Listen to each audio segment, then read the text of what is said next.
Ike is a magician in the demon army, renowned for his extreme strength and skills, which have earned him the rank of commander. In this war-torn world, he leads his troops on the battlefield, strategizing how to conquer the impregnable fort of Arson.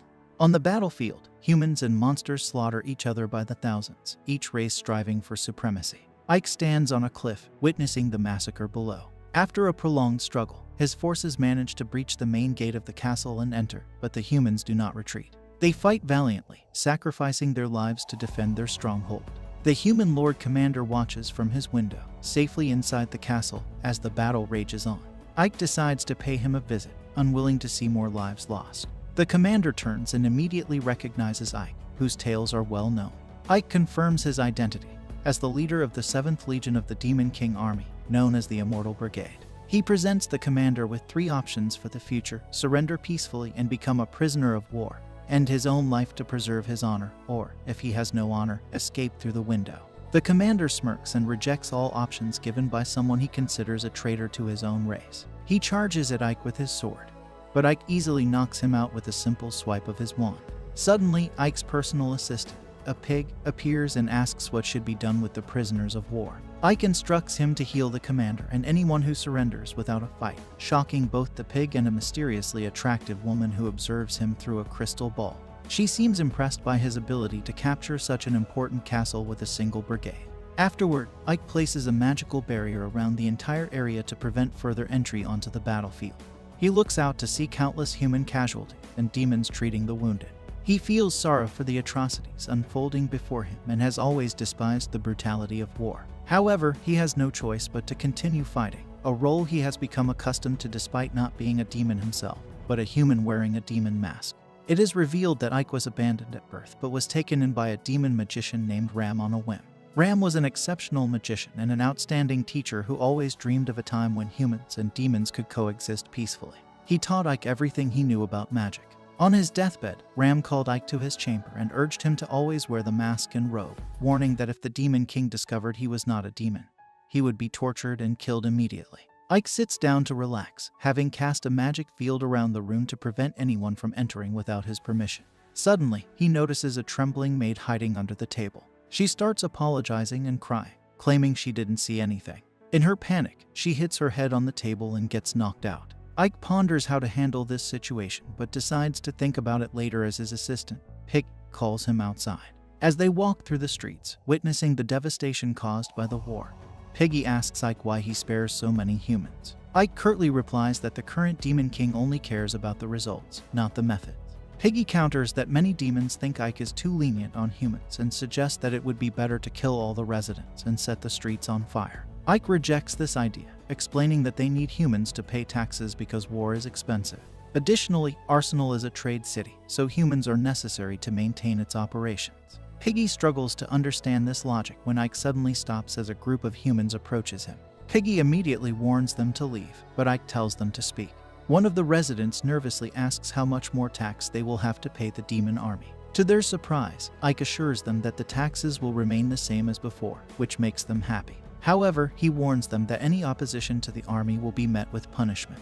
As Ike finishes speaking, he suddenly disappears in a bright light, leaving Piggy astonished. Ike himself is shocked as he finds himself in a dark dungeon, immediately under attack by a giant monster. Dodging the initial blow, he runs while shouting at the mysterious woman, chastising her for summoning him in such a manner. The demon continues its relentless assault, forcing Ike to pull a wand from his robe.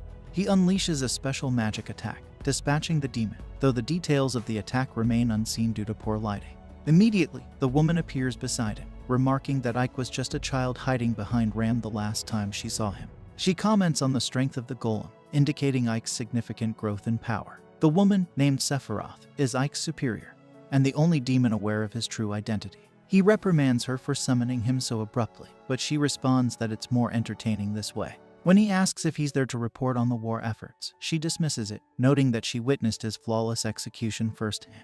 Sephiroth reveals that the Demon King herself wishes to meet Ike. This surprises him, as a mere brigade leader usually wouldn't warrant such attention. When he questions the reason, Sephiroth speculates that the Demon King might be interested in how he managed to capture Arsenal in just a week. She tells him to prepare, then teleports them to the Demon King's castle. Seeing the castle for the first time, Ike is taken aback by its grandeur. As they approach the main gate, guarded by numerous demons. He asks Sephiroth if he will be searched before entering. She affirms that everyone is checked, as the Demon King is the most important person in their world. This makes Ike nervous, fearing that his true identity might be revealed. However, Sephiroth reassures him. Surprisingly, the guards, overwhelmed by Ike's magical aura, step aside, acknowledging him as the grandson of the great magician Ram. They enter the castle's hallway, with Sephiroth flying beside Ike. He reflects on his own flying skills, acknowledging that he isn't as proficient as her. They reach the entrance to the courtroom, where Sephiroth instructs him to wait while she announces his arrival. Left alone, Ike contemplates the current Demon King, Darrow, known for his competence and ruthlessness. He recalls how Darrow turned the tide of the war in a single battle, being merciless to the incompetent but rewarding talent and competence regardless of rank or background. Sephiroth soon returns, calling Ike inside. Entering the courtroom with his head bowed, Ike is stunned to see a girl seated on the throne. Assuming she must be the Demon King's daughter, he quickly realizes his mistake and bows deeply. The girl, who is indeed the Demon King, praises Ike for capturing Arsenal in just a week. Ike humbly responds, attributing his success to following Sephiroth's orders. Darrow comments on how Ike's humility is reminiscent of a human's, making him realize he needs to adjust his demeanor. Thankfully, Sephiroth intervenes, explaining that Ike is the grandson of Ram, which seems to appease the Demon King. Dai smiles and comments that she can see where Ike gets his battle tactics from, but continues to ask why he is so insistent on ensuring that humans do not die unnecessarily. Ike immediately worries, thinking that perhaps he should have executed a few of them to avoid suspicion, but realizes he cannot bring himself to kill innocent people. He decides to speak up and explains that while humans are terrified of demons, terror does not foster loyalty or efficiency. He asserts that humans will follow a ruler who is competent and can improve their situation, regardless of who that ruler is. The Demon King seems impressed by his perspective and instantly teleports in front of him, remarking that he truly is different from other demons. She expresses a desire to see the real face behind his mask before leaving the court. Overwhelmed with relief, Ike falls to the ground, breathing deeply, and tells Seth that such frightening experiences are not good for his heart. Seth encourages him, revealing that Dai has decided to reward him by making him the ruler of the city of Arsenal.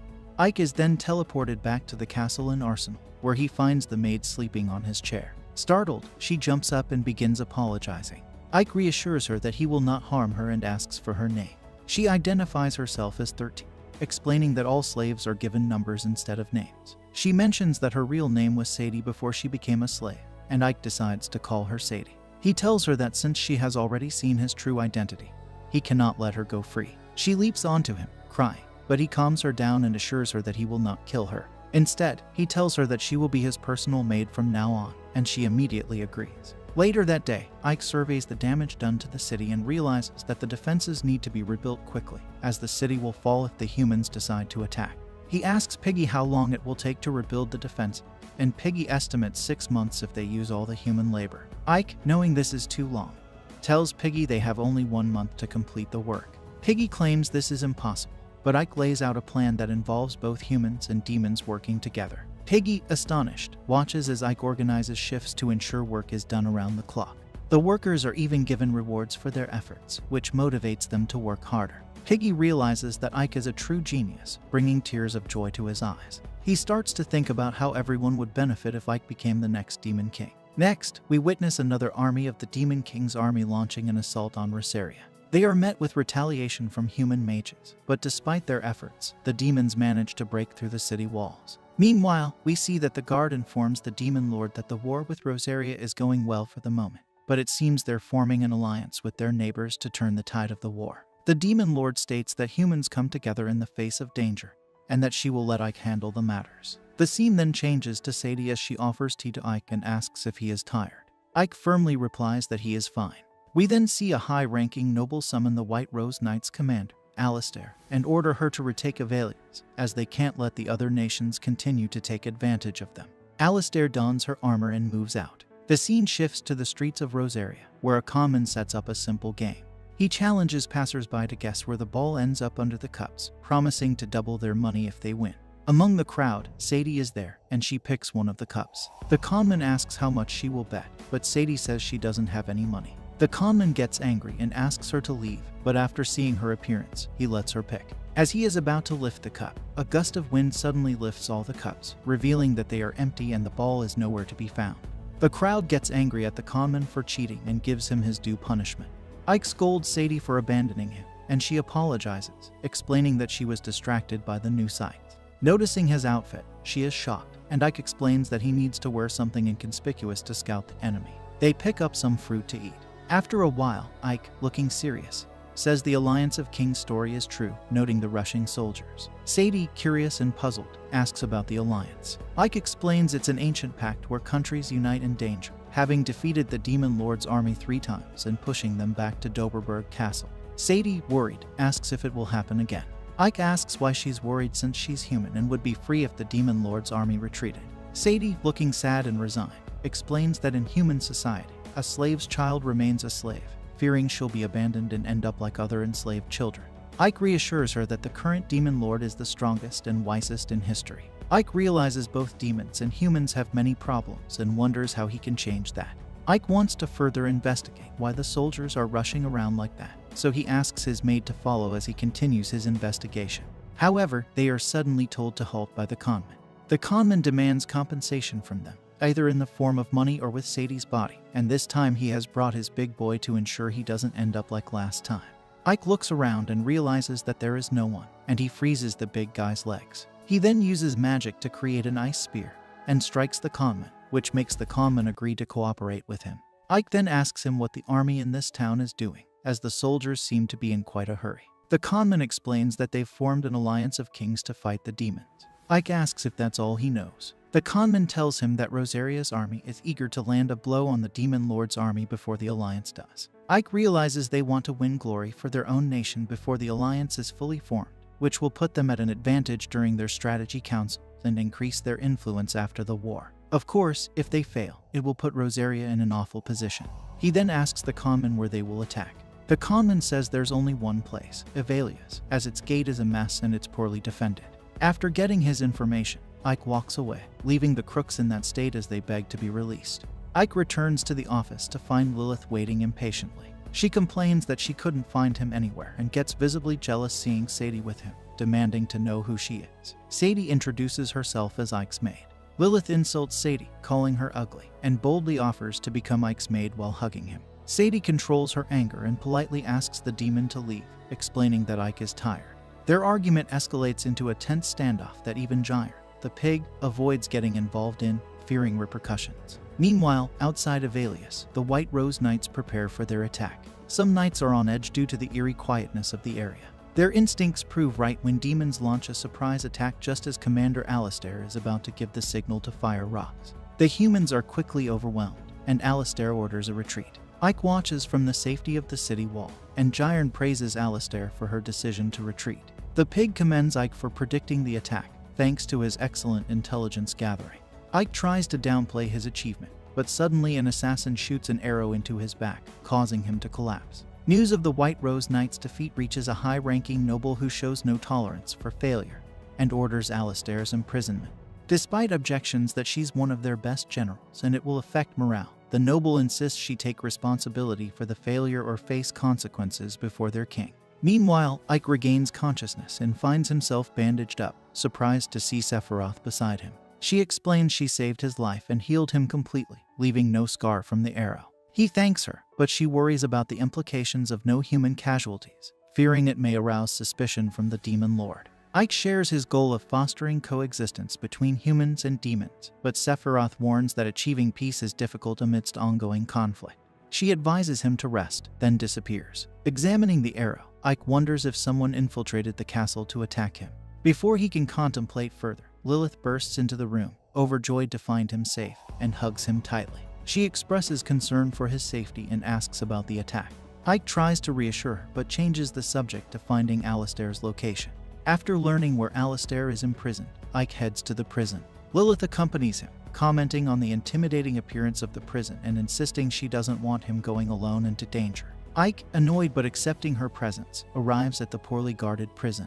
Their goal is to infiltrate quietly, but before Ike can finish speaking, Lilith knocks out the guards. They proceed inside, and Lilith swiftly obtains keys and Alistair's location from another guard. When guards approach, she volunteers to deal with them while Ike searches for Alistair's cell. Inside, Ike discovers Alistair's absence, but is surprised when she ambushes him from behind a door. They engage briefly, and Ike disarms her, backing off when he realizes she's a woman. Alistair questions Ike, suspicious of his motives and whether he's truly human, particularly wondering if he sent an assassin after their last battle. Their conversation is cut short as more guards arrive. Alistair holds Ike at knife point, demanding answers about his identity and intentions. The guards move steadily toward Alistair's cell, and Ike warns her not to move. Ike casts a spell called Hypersense, disrupting Alistair's senses. After being hit by the spell, Alistair feels like time has stopped, and the soldiers nearby experience the same sensation. Ike explains that he has dulled all their senses, then uses dark wind magic to blow away the nearby soldiers. A large soldier attempts to attack him from behind, but Ike dodges and uses a gravity spell to drop the soldier to the ground floor, though he ensures the soldier doesn't hit the ground hard. Observing this, Alistair wonders why he would save a human.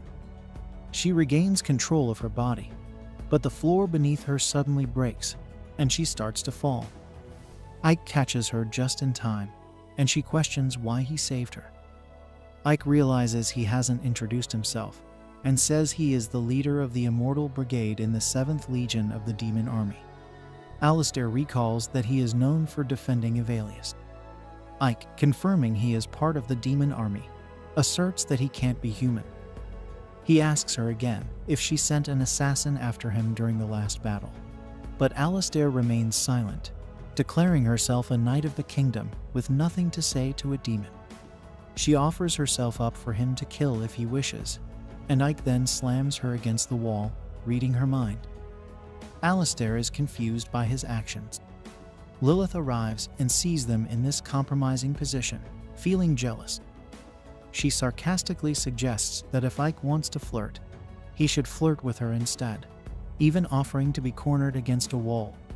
Ignoring Lilith, Ike states he will leave now. Lilith protests, wanting his attention, and as they try to leave, Alistair stops them. She accuses Ike of coming to mock her for being a loser. Ike assures her he is not that kind of person, revealing he already knows she had nothing to do with the assassination attempt. Alistair is perplexed, as she never answered his question. Ike explains that he read her mind and found her heart pure. He encourages her to cheer up, noting she seemed downtrodden, and suggests it's more important to focus on what to do after being defeated. Alistair pretends not to understand, and Ike signals Lilith that they should leave. Lilith insists they should find a place to relax before leaving, suggesting they use this chance to go on a date.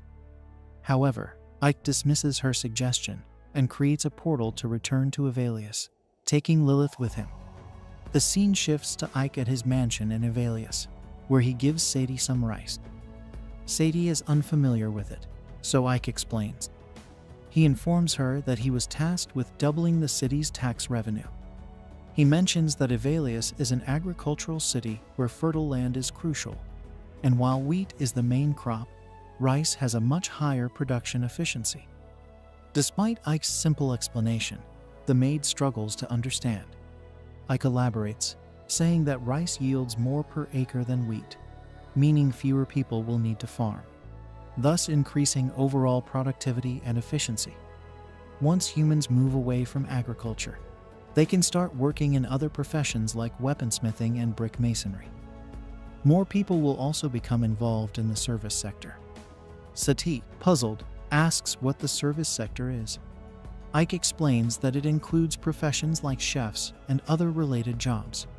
He tells her that as long as these professions continue to grow, the country will become more prosperous.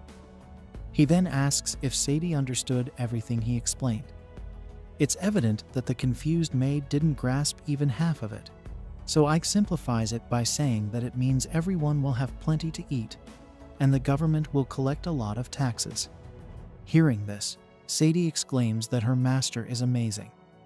Ike then instructs her to start cooking the rice. Sadie, looking troubled, asks how she should cook it. Ike admits he has never cooked rice before and has no idea either. Surprised that there's something he doesn't know, Sadie is told to figure it out on her own. Ike mentions he has heard that they should start cooking with a low flame, then switch to high, and they shouldn't lift the lid during the process. Sadie remarks that this sounds like a magic spell, and Ike replies that he is counting on her to manage. While she cooks, he will take care of other business. The scene shifts to Ike's entire army gathered in town. One of his soldiers, Piggy, wonders why Ike has assembled them. Ike assures them they will soon learn his plans. He has concluded that the arrow shot at him belongs to the enemy's armory. But Alistair of the White Rose Knights was not involved in the assassination attempt. This implies that the person who shot the arrow was disguised as a member of the White Rose Knights, intending to frame the enemy. This leaves only one unpleasant possibility. There is a spy among his army. Using his mind-reading abilities, Ike identifies the spy by scouring through his soldiers' thoughts. He finds a goblin thinking about not being found out and realizes this goblin is the traitor. Ike confronts him. The scene then cuts to Ike visiting Saphira while she is bathing. She asks why he is intruding, noting it must be urgent. Ike, unfazed by her nudity, suggests he can wait outside if she prefers. Saphira, however, acknowledges that there is a traitor in their army and asks if Ike has identified them. Ike reveals that it is the vice leader of the 7th Legion, the one-eyed goblin named Jace. Sapphire isn't surprised, saying she expected him to be the traitor. Ike expresses concern about dealing with Jace, who is smart and experienced in combat. Saphira, stepping out of the bath, firmly states that the course of action is clear. Jace must pay for his treachery. The scene shifts to Jace discovering that Ike has come to visit their general. Surprised that Ike has fully recovered after recently being shot, he questions the archer, who confirms that he did shoot Ike and that the arrow pierced his chest. Another soldier informs Jace that they have lost contact with their spy in the Immortal Brigade, making it clear that Ike has uncovered their scheme. Realizing this, Jace decides to gather his forces, stating that he won't back down now. Soon after, another soldier tells Jace that Ike is here in person. Jace goes to meet him, remarking that Ike should have sent a notice if he planned to visit. Ike replies that he was just dropping by to say hello since he was in the area. Noticing the large number of troops Jace has assembled, Ike asks if there is a battle going on. Jace retorts that it is none of Ike's business and reminds him that he governs these lands. He also mentions hearing that Ike was injured in the last battle and advises him to be more careful as a brigade leader. Monsters surround Ike from behind as well.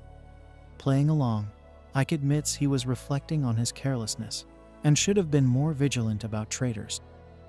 Jace realizes that Ike knows everything and wonders why Ike has come alone, noting that his own troops are twice as powerful as Ike's. Jace claims his soldiers are eager for Ike's blood, and that Ike is naive if he thinks he can defeat them all.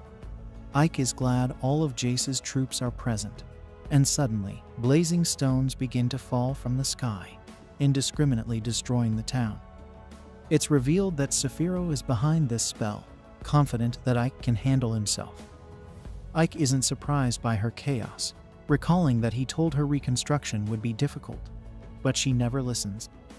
She uses her forces to attack the remaining soldiers as Ike confronts Jace. He tells Jace to surrender, questioning if he will wait until he loses everything.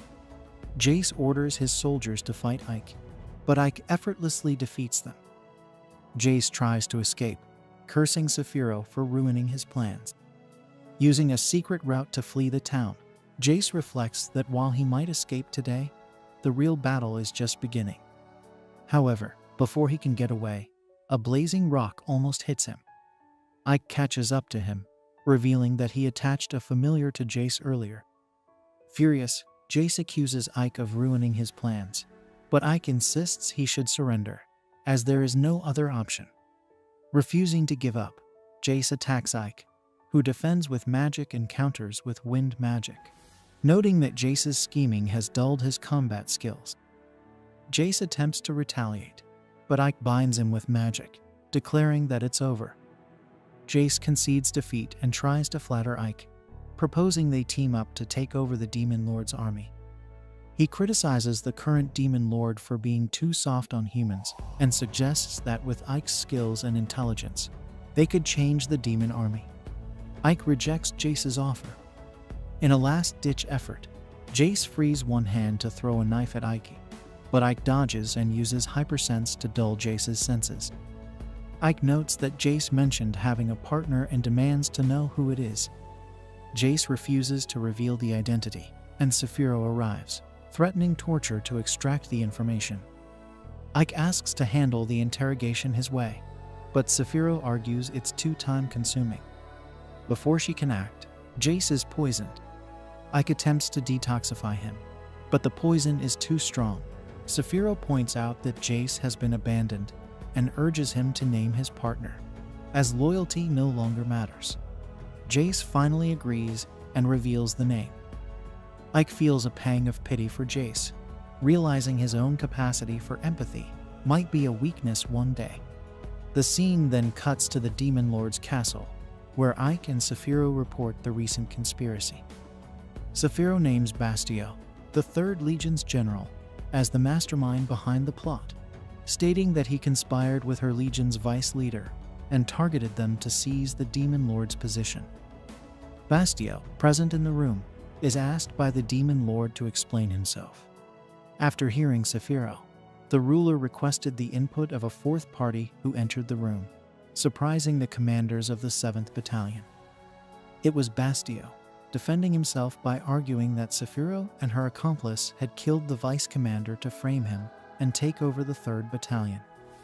He accused Saphiro of being a witch, implying that such treachery was expected from someone like her. Upon hearing this insult, Saphiro instinctively released her magical power, but Darakutan urged everyone to calm down. The Lord emphasized that demons naturally seek more power and glory, and it wouldn't make sense for a leader to punish subordinates for such ambition, as it would leave no one to serve. She then questioned Bastio if he thought she wouldn't uncover his plot, surprising the Headless Knight. Turning to Saphiro, the Demon Lord acknowledged her loyalty, but criticized her for failing to maintain her subordinates' loyalty. She declared that both Saphiro and Bastio must be punished according to the Code of Laws. However, not wanting to lose 2 commanders in the midst of a war, Darakutan decreed that the matter be settled through a duel, where the winner would be deemed truthful. This, she said, was the proper way for demons to resolve their disputes. Later, Saphiro explained to Ike that the duel would involve magical creatures known as puppet soldiers. Each commander would control an army of 50 puppets, but could not participate directly. The commander who defeated all the opponent's puppets would win, and the loser would be executed. Ike questioned the complexity of this setup, suggesting direct combat would be simpler. Saphiro explained that Darakutan wanted to test their command abilities. She then revealed that commanders could choose a substitute for the duel and selected Ike for this role. Indignant, Ike argued that the commander's life was at stake and that Saphiro should ensure victory herself. She responded that she had chosen the strategy with the highest probability of success, believing Ike had surpassed her abilities. She took his hand, entrusting him with her life. Reflecting on the immense burden of the upcoming confrontation, Ike confided in the loyal Giant, who noted Ike's uncharacteristic silence. Ike admitted he was contemplating how their battalion commander was as eccentric as the Demon Lord. The orc laughed, agreeing, but pointed out Ike's own quirks, like his reluctance to kill without reason. Accepting his role in the duel, Ike began strategizing. Giant complained about the ugly puppets and asked how they would fight.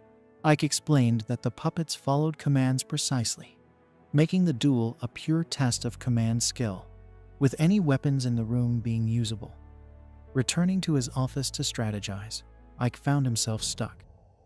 When Sadie arrived with tea, he asked her how she would win a battle. Initially perplexed, Sadie said she preferred solving problems with tea. Ike pressed on, asking how she would fight if necessary. She suggested using a broom for its reach, prompting Ike to agree that long-range attacks were advantageous. He elaborated that a sword was longer than a dagger, a spear longer than a sword, and a bow and arrow provided the longest reach. Sadie mentioned her master's passion for crossbows, and Ike agreed they were effective, but still too common. He needed something to surprise the enemy, like firearms. When Sadie asked what firearms were, Ike described them as weapons that could hit an opponent from hundreds of miles away, preventing counterattacks. Impressed, but unsure how Ike would acquire such powerful weapons, Sadie was reassured when Ike mentioned the 7th Battalion commander's talent as an alchemist. However, upon arriving at Sephiroth's, she admitted there were limits to her abilities. Frustrated, Ike described firearms as iron cylinders with explosive gunpowder to propel projectiles. Tired of the technical discussion, Sephiroth splashed water on him, inviting him to join her in the water. Meanwhile, Bastio was also making his preparations for the duel. That night, he learned that Ike would be fighting in place of Sephiroth, leading the messenger to believe that Sephiroth was afraid of Bastio. However, Bastio pointed out that Sephiroth, being the city's commander, surely had a plan in place. Admiring his sword, Bastio's subordinate explained that it was made from the fangs of a black dragon and could cut through anything. They would have enough swords made for all the puppets. But Bastio wanted more. At that moment, an orc arrived, having completed a mission, and informed Bastio that victory was certain. At the same time, Ike stepped out of the bath after reflecting on his predicament. He couldn't believe that Sephiroth had sent him, knowing her life was at risk. Suddenly, Daracuten appeared and saw Ike without his demon armor, prompting him to bow in desperation. She didn't recognize him without his mask, and ordered him to untie a cloth bundle he was carrying, revealing various firearms. Daracuten called out Ike's name, asking if these were what he was looking for. Ike tried to deny it, but she informed him that there was no need to hide anymore, as Romberg had already told her that he passed all his knowledge and magic to Ike. Incredulous, Ike asked why he wasn't killed before. She revealed that, despite being powerful, no power is enough without the right allies. Daracuten sought people to fight for her, envisioning a world she desired, and she believed Ike was an important addition to her cause. Observing the weapons provided by Daracuten, Ike dared not refuse her request, and she withdrew.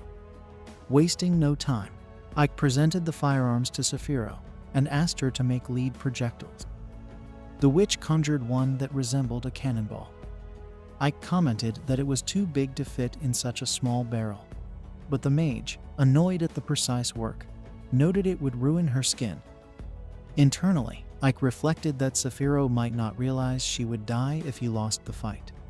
At that moment, an explosion blew a hole in the wall, and a demon emerged from the smoke.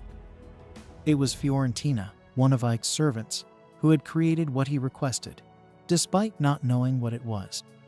She didn't understand how mixing sulfur with charcoal and saltpeter could cause an explosion, so Ike explained the concept of gunpowder. Sephiroth then constructed appropriate ammunition for the firearm, and Ike asked her to produce 500 of these projectiles. Reluctantly, she asked Fiorentina to handle the task due to the damage to her skin. Gyron offered to help with determination, but Ike and the servant asked the orc to stay out of it. The next day, the duel was about to begin, and the arena was filled with monsters and demons eagerly watching the combat. From her throne in the highest part of the arena, Daracuten watched the preparations while Bastio laughed at Ike for coming to the war with only shields while his puppets had full armor. Observing the enemy's equipment, Ike asked if Bastio's puppets were holding Damascus steel, confirmed by the enemy. Damascus steel, the strongest of all metals, was a gift from the Demon Lord. Hearing this, Ike looked up to Daracuten and remembered her words about him being important by her side in the war trenches. Assuming she wanted a fair fight with no favorites, Ike suspected she might be testing him.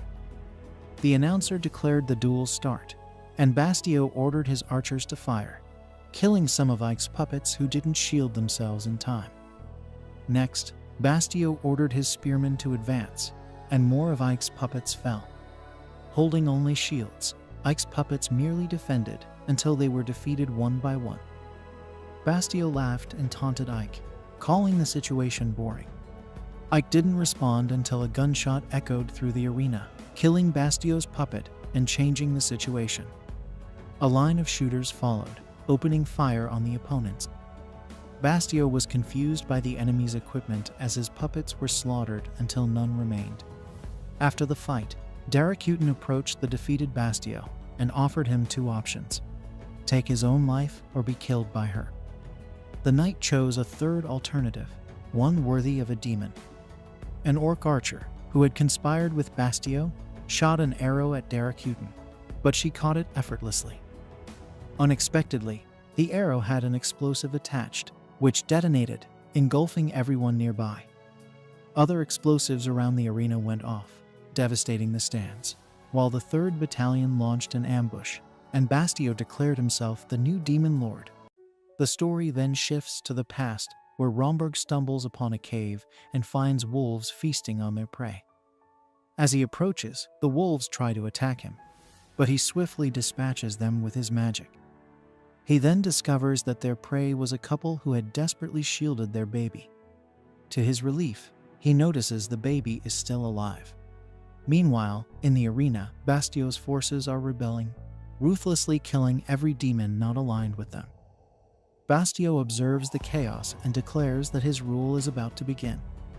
Explosions continue to rock the arena, and Ike is devastated to witness Bastio's forces slaughtering innocent demons. Bastio then tells Ike that the Demon Lord's forces are now under his control, inviting Ike to join his army and offering to make him the general of the 7th Legion. Ike considers the offer, but retorts that Bastio should not talk so confidently, as he will never become the Demon Lord. Bastio calls him a fool for not siding with the winning faction and surrounds him with his army. He predicts Ike's demise, and some soldiers attack, but Ike repels them with a wind spell. Bastio orders a full-on assault, but Ike uses his Dark Lance spell to deal with the attackers. A skeleton even uses its head as a bomb to distract Ike and strike with a sword, but Ike blocks it with a barrier. Despite taking down many soldiers, Ike is still surrounded. The soldiers hurl their spears at him, but he dodges every one of them while flying and then uses a spell called Death Rain from above. The attack injures most of the remaining soldiers. Ike then quickly flies toward Bastio and unleashes a point-blank Hell Blast spell. Even after taking the hit directly, Bastio survives and attacks Ike from behind, but Ike dodges. More explosions rock the arena, leading to its destruction.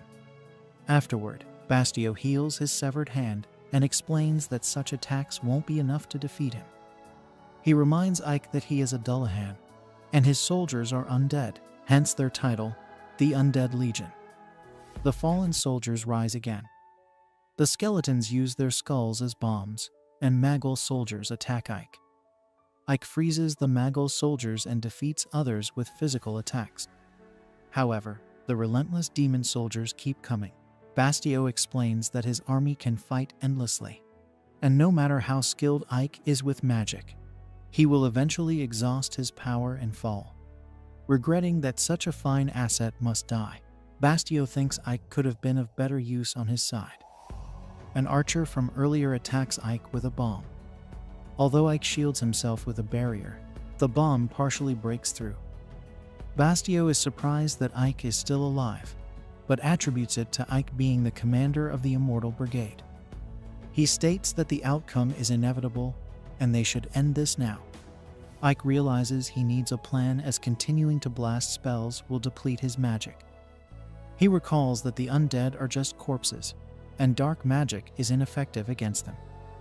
Suddenly, he gets an idea as the demon soldiers attack. He casts a spell with a golden light, obliterating the attacking demons and those nearby. Bastio is baffled, and archers try to shoot Ike again, but Saphiro severs the archer's hand. Saphiro's army is outside, defeating the rest of Bastio's forces. The Piggy and Lilith are also in the fray, and the soldiers are thrilled to be taken down by Lilith due to her unique fighting style. Saphiro then informs Ike that the rebels outside have been dealt with. Bastio, seeing Saphiro, worries about losing in a 2-on-1 fight. The Demon Lord reassures him to focus on Ike. Bastio, surprised to see Saphiro alive, is offered another chance at survival. She promises to spare his life if he can defeat Ike in a duel. Bastio is taken aback by this. Ike moves toward Bastio, asserting that he can handle him easily.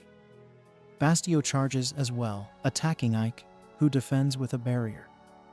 Bastio strikes repeatedly, claiming to be stronger and blaming the Demon Lord for Ike's situation, mockingly suggesting Ike beg for mercy.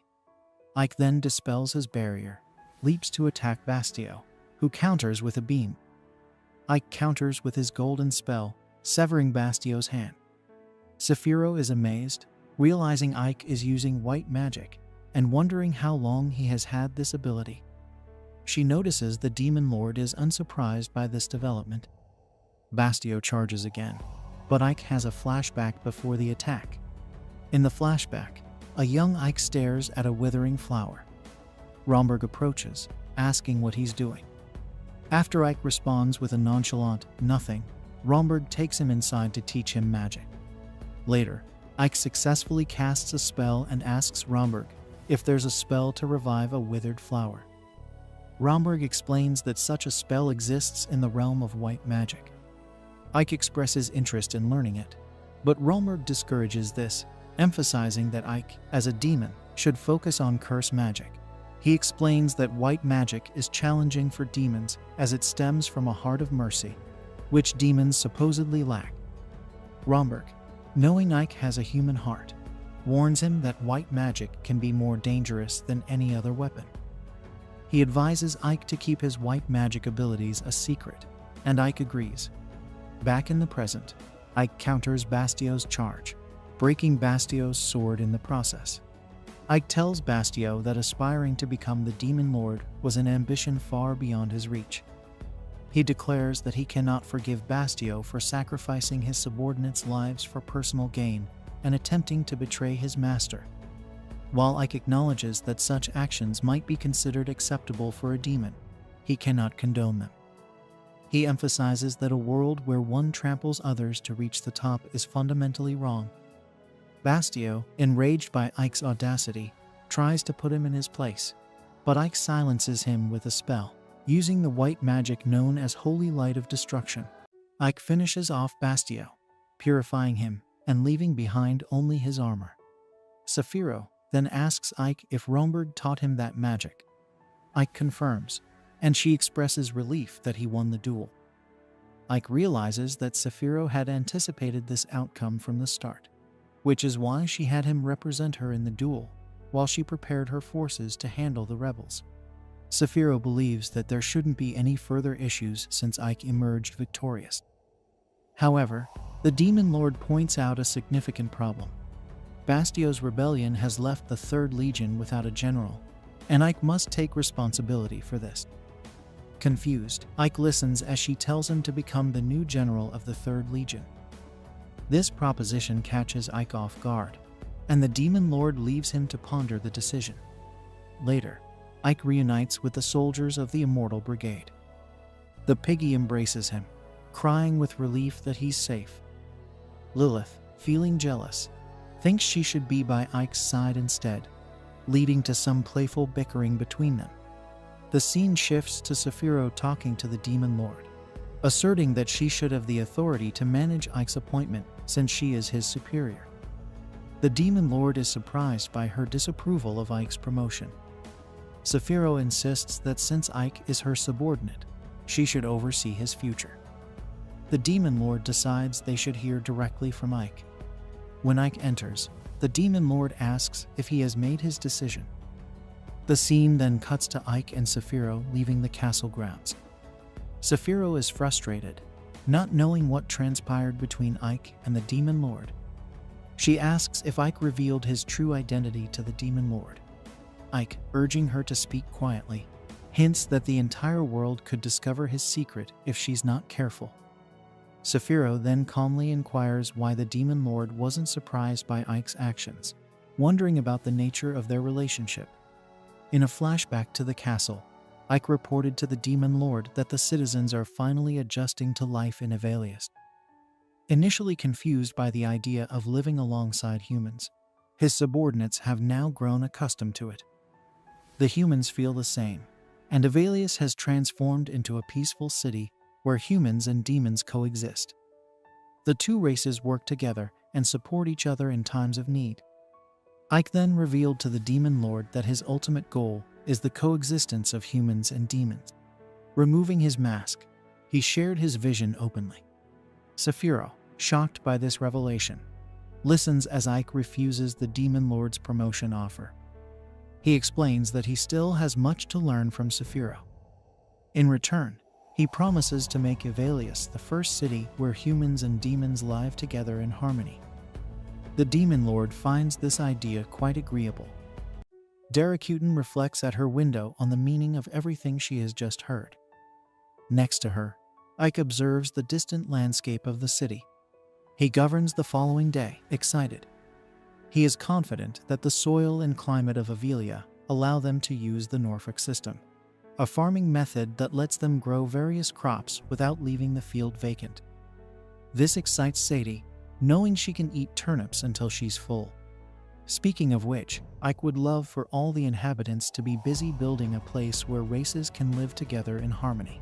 However, this harmony is nothing more than a fairy tale on the front lines of the war between humans and demons, where violence is the only path that opens up before the combatants and the victims of this bloody clash.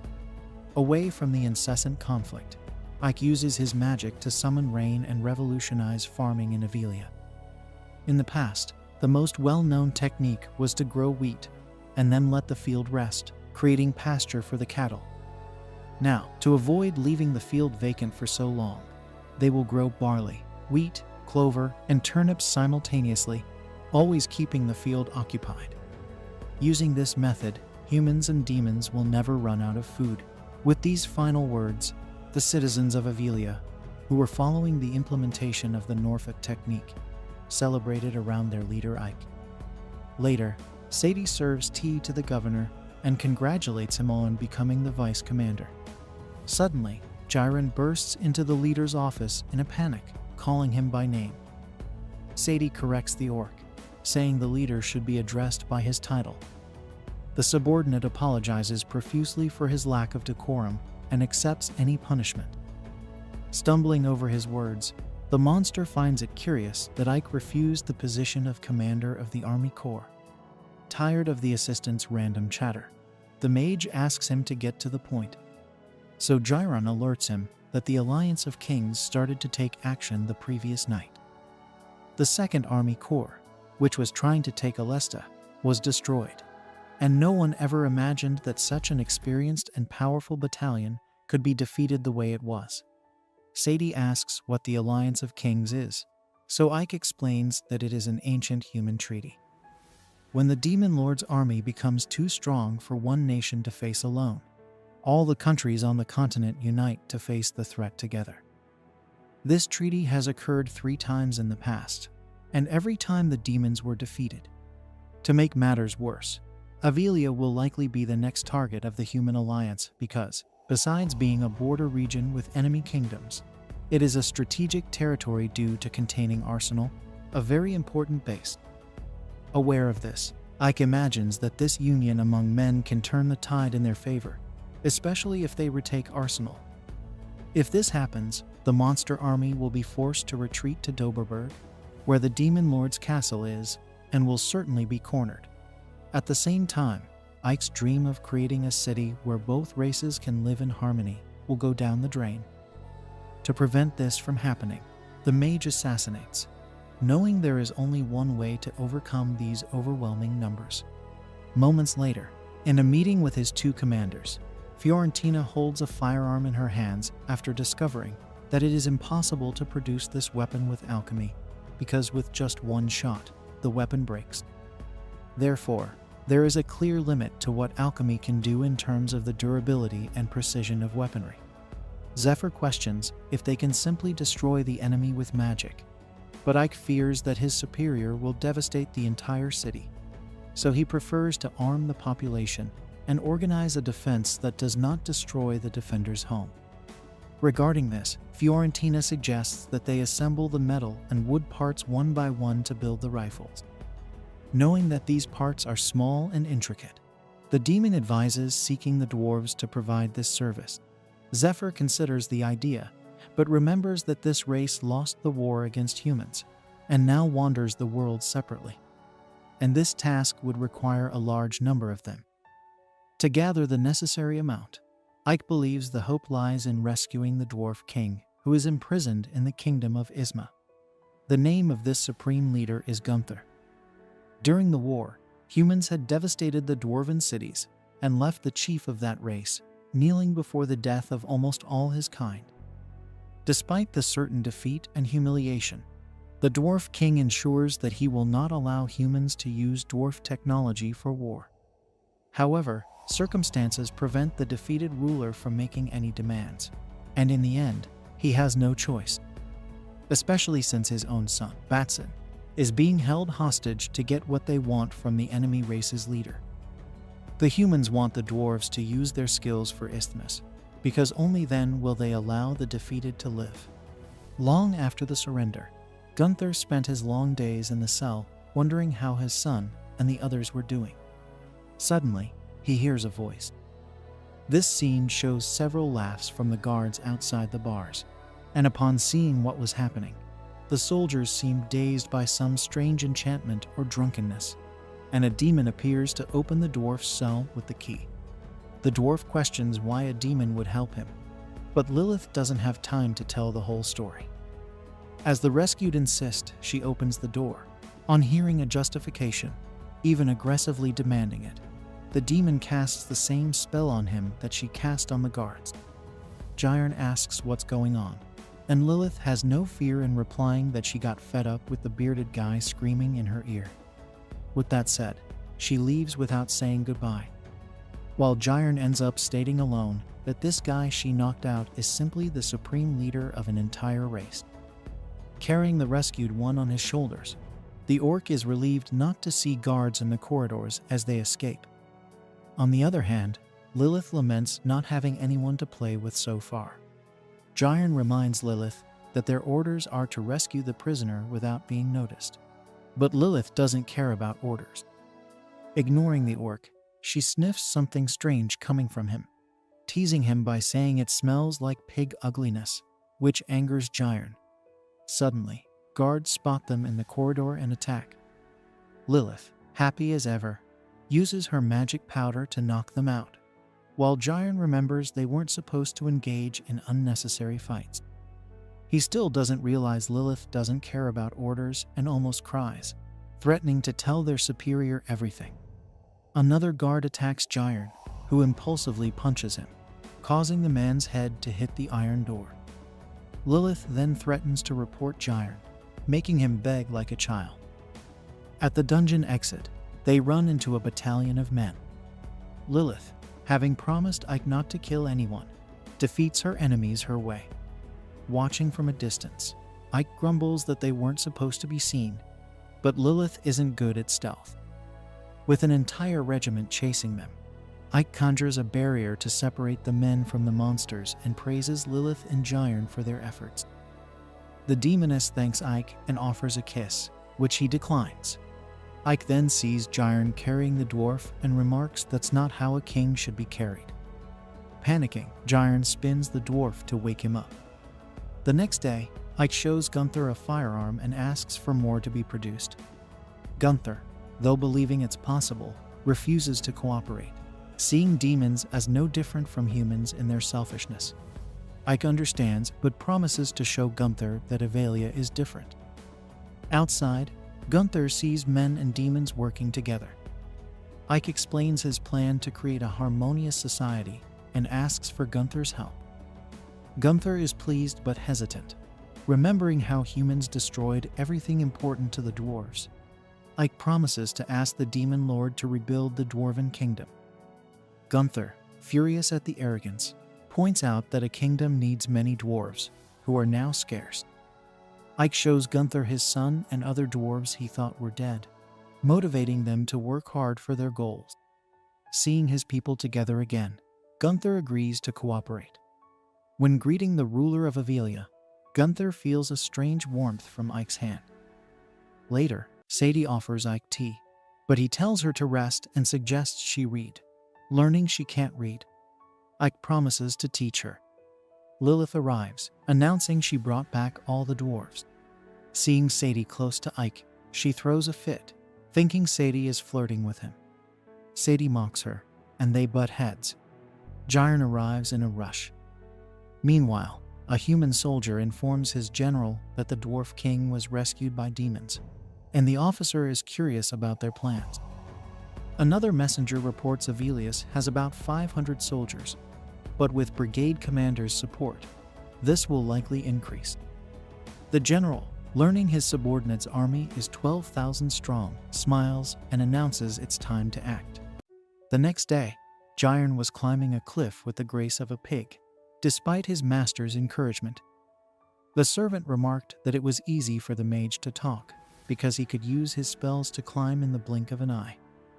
A human on the mission helped Jyrn take the final step to the top, while Ike was pleased that the assistant was getting quality exercise, though Jyrn felt he was losing his mind and a few years of his life in the process. To the orcs' relief, they could see the cave that was today's destination from there. Inside, the mage was delighted to find natural saltpeter. With this resource, combined with the dwarf's talent, they could advance the project of building weapons for the war, potentially turning the tide for Avelius. As days passed, training began for the local forces with firearms in hand. Using war tactics known by the human disguised in the battalion, the goblins fired and amazed Jyrn, who never imagined seeing such powerful shots. The chiefs of these races were impressed to learn that Ike paid the humans of Ivali's to work, which was previously unthinkable, as the only language known in this land was that of slavery. Next, a representative of a gargoyle species appeared in Ike's room. Being an old friend of the commander, the monster insisted on referring to him by his title, but the human preferred to be called by his name, which was also uncommon according to the hierarchical respect rules of any military junta in this world. Officially starting the meeting after the last guest's arrival, Fiorentina announced that Zephyr had left the deputy commander in charge of everything in this battle. The troll agreed with this, while the wolfman commented that Ike had been able to destroy Bastio, which was a significant feat. Therefore, the gargoyle joined the chorus, and the three monster races united with Avelius's trenches against the enemy. However, the last chief to join the war reminded them that the enemies had 12,000 men in their army, while they had only 2,000. The wolf leader thought it was easy for each fighter to kill 6 enemies, but Ike admitted that not everyone was as skilled as the werewolf brigade, so they needed to devise a strategy that would make a difference in the conflict, given the numerical disadvantage. Speaking of which, the gargoyle recommended attacking the opponents at night, as darkness had been a monstrosity since the beginning of time. But Ike knew the enemies were prepared for this, certainly using light and detection spells to avoid being caught off guard. Considering this, even though the enemy's numbers were absurdly large, the commander believed the fall would be equally significant. Given the enemy's confidence, Ike wanted them to attack, and when the humans' morale was at its peak, Avelia's forces would crush the rival forces with all their might. This had to be done quickly and cleanly to avoid as many casualties as possible for future conflicts. Meanwhile, the humans gathered their massive numbers for a frontal assault. Sadie and Jyrn organized some gear and cleaned the chief's office so he could focus on the strategies to be developed. The maid commented that the castle was quite agitated with all this mobilization, and Ike was curious about the girl's lack of fear in mentioning the war. According to Sadie, her confidence in Avelia's troops made her feel more at ease. In her mind, the local forces were made up of individuals of good character, which the ruler agreed with. The maid intended to help as much as she could when the battle began, such as feeding the soldiers to keep morale high and their bellies full. Thanks to the Norfolk system Ike implemented in local agriculture, Ayla was full of provisions and wouldn't struggle when it came to food. With this in mind, the commander thought of a meal that could be an essential ally on the front lines. Considering they harvested a lot of rice, He suggested making fried rice for the fighters, as it was easy to prepare and nutritious. Without ceremony, Sadie got to work and learned on the fly how to make this ration for the military, based on egg, salt, vegetables, greens, and meat pieces. In the end, she was proud of her work, as was Ike. But when they were about to taste the food that would be a reference in the trenches, Jairn came running. Sadie said, and prevented the ruler from revealing his identity. The orc had smelled it from afar and didn't think it was fair for them to eat without him. So another plate was set for the leader's assistant. Next, Lilith also approached and didn't want to miss out on the experience. So another meal was placed on the table. Thus, while everyone ate with joy in their eyes, Ike ended up just watching, unable to remove his mask. After eating everything, Lilith asked for another portion. So Sadie served a well-filled plate. The demon looked at the human with disdain because it was evident that Sadie wanted to fatten Lilith. As a result, the two continued their rivalry with electric barbs. Jairn found it strange that his master wasn't eating the fried rice, so Ike had to lie that he would try it later.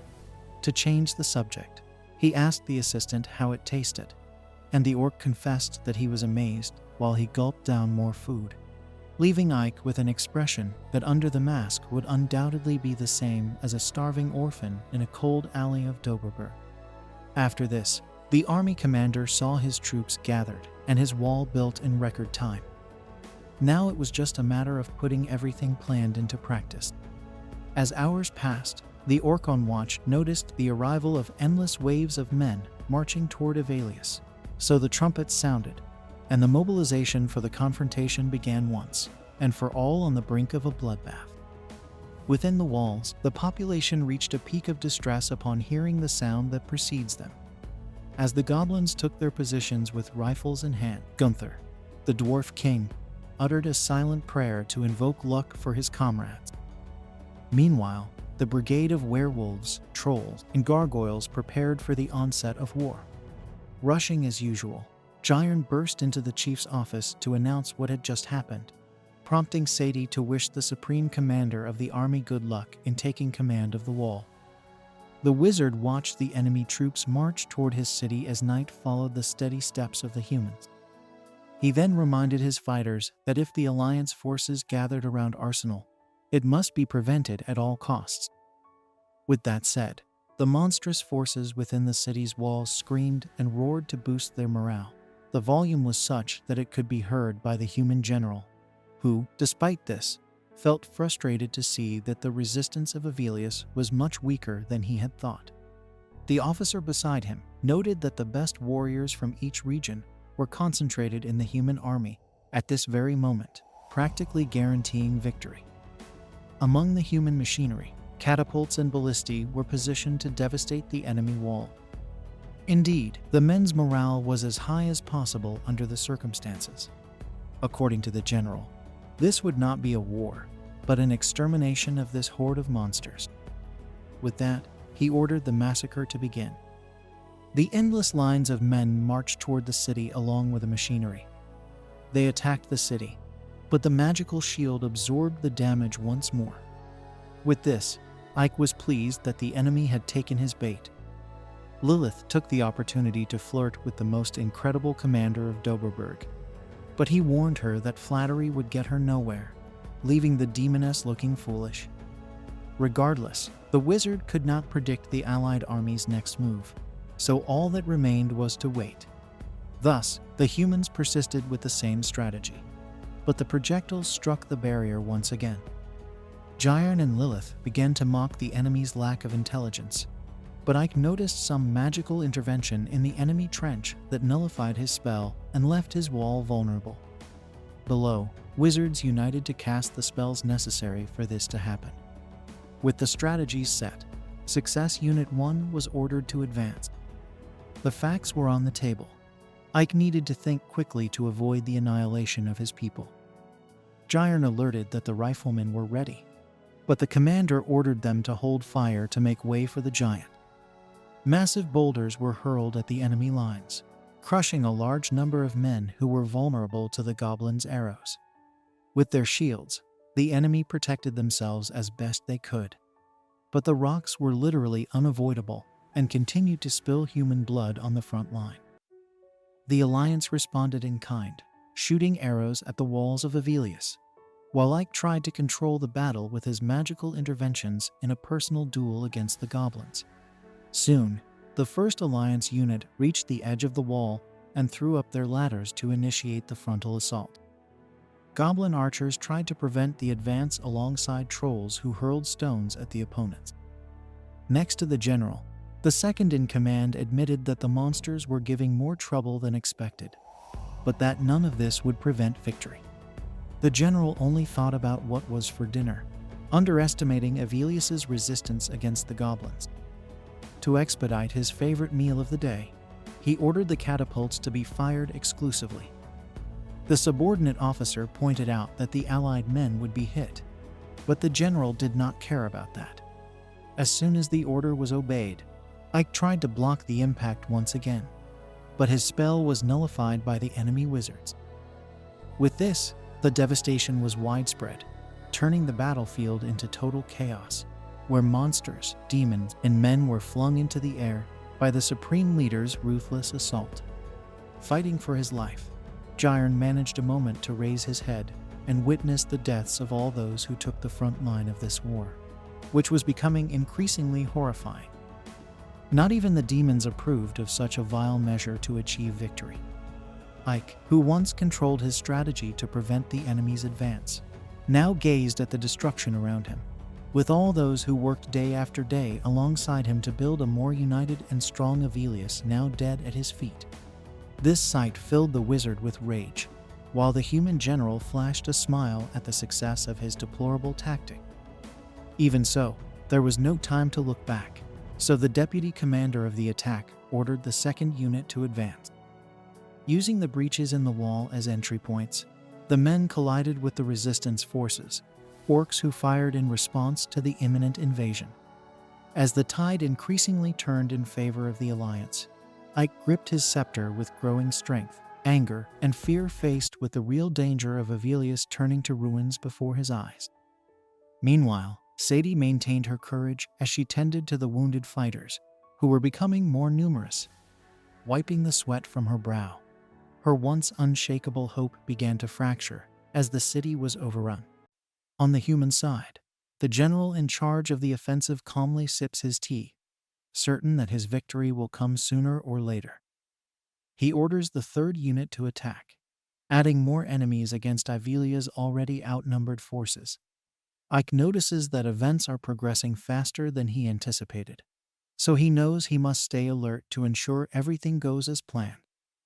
The monsters who could be rescued in time were brought to the makeshift first aid unit, where Sadie tried to maintain her focus and, most importantly, keep the few combatants alive. On the front line, Lily and the other demons faced enemy soldiers swarming like ants through the breach in the wall. After defeating yet another opponent, Lily sees the third unit arriving with all its strength intact. Fiorentina takes the rear and orders her troops not to let the enemy pass, while Jairn positions himself with the goblins armed with firearms, terrified of hitting their allies in the chaotic mess. Suddenly, the werewolves appear to take the vanguard, using their claws and teeth to make significant advances for Avelius' lines. They gain reinforcement from ferocious, powerful monsters to contain the threat. Alongside them, the goblins armed with rifles fire from the top of the wall, surprising the men trying to invade, who had never seen such equipment before. Facing this, the third unit of the Alliance has no choice but to retreat. But the werewolves subdued their opponents with great skill, giving them no chance to retreat. Amid the fleeing men, the wolves hear a trumpet from Avelius.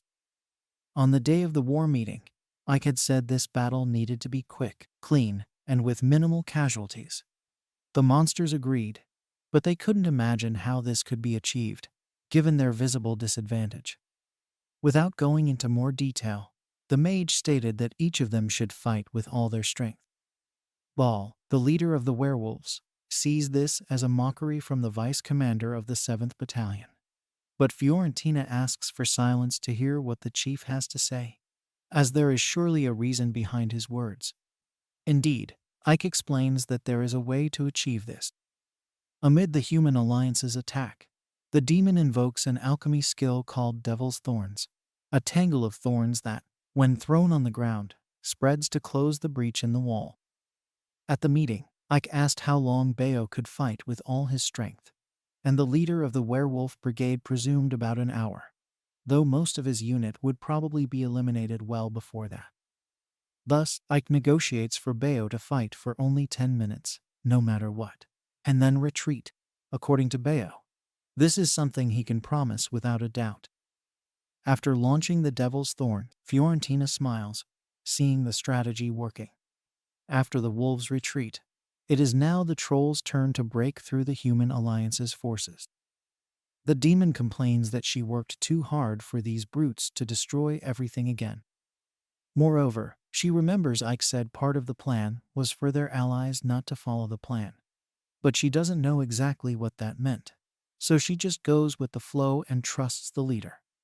Meanwhile, the troll chief demands his unit be destroyed, and that they massacre the humans without mercy, which indeed happens because the difference in strength between the races is enormous, giving the impression that not even one troll would die in this clash.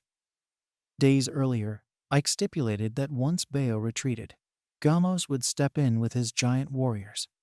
The werewolf feels offended, thinking the sorcerer doesn't trust the lupines to keep fighting. So Gamos asks for silence, as he is beginning to understand where the commander is headed. Ike wants his allies to die just like they did when fixing the gates. Bayo asks someone to explain what that means, so the sorcerer emphasizes that the more one fights, the more one wears out. Therefore, the plan is to attack in shifts to confuse and exhaust the enemy, while Avelius forces take turns and preserve some of their energy to maintain full strength. Implementing the established strategy, Gamos climbs the wall and is about to kill Fiorentina, who is saved by Gyron and his rifle. On that pre-war day, though he understood the strategy, Bayo contested its effectiveness because the humans' numerical superiority was too overwhelming.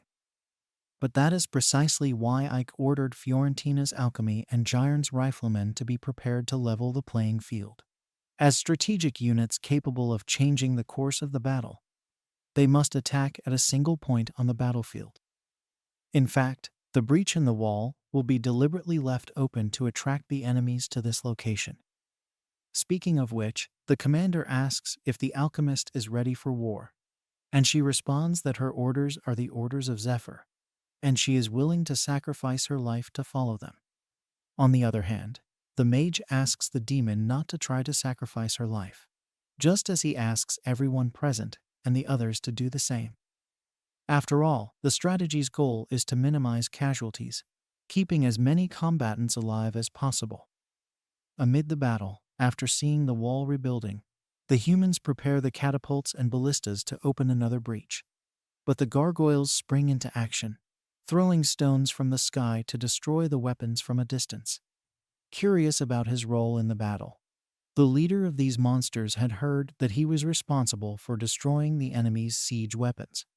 Ike estimated that the human forces would have 24 soldiers, excluding reserves. Their general, from a noble lineage, is cowardly and prioritizes his well-being over his army. If he senses defeat, he will act impulsively, and that's when the monsters should seize him.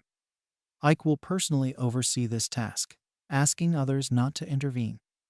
With that, all leaders embraced the Immortal Brigade commander's plan, confident in their defense's success. When executed, the plan turned the tide for the monsters, transforming Avelia's despair into hope as Ike's strategy unfolded. Fiorentina hoped Zephyr was safe, wanting to know about the commander, who was tasked with the vital mission of delaying the human rear guard. On battle day, Zephyr targeted the human leader. The front line became chaotic for the human alliance, seeing their troops crushed by the monster races, a stark contrast to the general's assurances. Learning that units 2 and 3 were decimated, the general's confidence turned to anger and surprise at Avelius' resilience. Despite advice to retreat, the general ordered an all-out attack, insisting on increasing the ratio to 10-1 or even 20-1. Determined, he joined the troops to boost morale. His deputy relayed the command, and the soldiers prepared, their shouts echoing across Avalia. Gyron wondered if the humans feared the situation, while Fiorentina thought them foolish.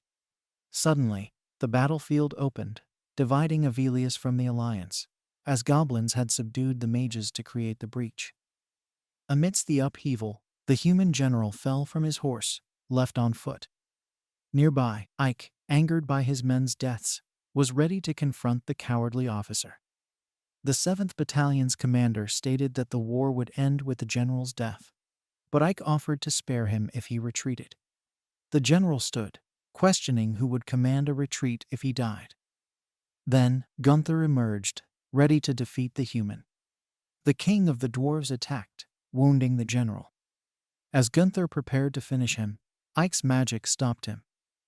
Enraged, Gunther strained against magical chains, but the general surrendered, promising a retreat.